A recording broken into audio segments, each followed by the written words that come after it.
एक महत्त्वाची बातमी, मनोज जरांगे यांच्या ताफ्यातील वाहन बसला धडकल्याने अपघात झालाय। मनोज जरांगे यांच्या ताफ्यातील 2 ते 3 वाहनांचा अपघात झालाय। मनोज जरांगे यांच्या ताफ्यातील वाहन बसला धडकल्याने अपघात झालाय। रामू ढाकरे आमचे प्रतिनिधी आपल्या सोबत जोडले गेलेले आहेत। रामू, नेमका काय झालेलं आहे? कोणाला काही दुखापत झाली का? काय सविस्तर वृत्त?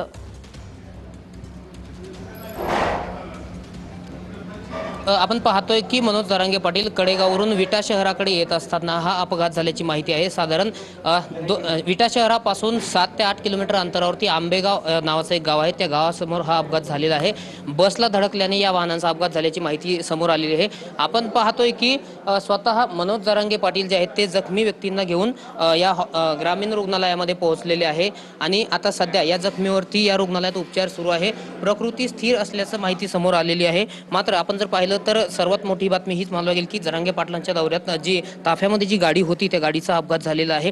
आपण पाहतो की स्वतः जरांगे पाटील आता दौरा सोडून सहकार्याला घेऊन स्वतः या ग्रामीण रुग्णालयामध्ये दाखल झालेले आहेत। आपण त्यांच्याशीच थोडी बातचीत करण्याचा प्रयत्न करूया। स्वतः ते दाखल झालेले आहेत।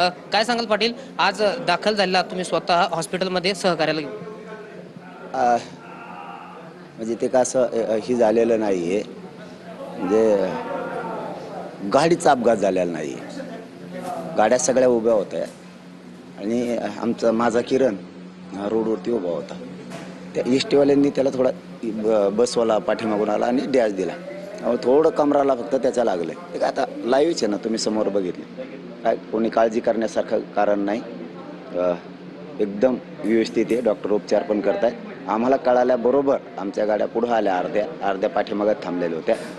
आपण तुम्ही माझी गाडी वळवली, त्याला गाडीत टाकलं आणि विटा शहरात व्यवस्थित ॲडमिट केलंय। फक्त थोडं कमराला मार आहे, एवढंच आहे। गाड्याचा अपघात झालेला नाही, एसटीवाल्यांनी डॅश मारला।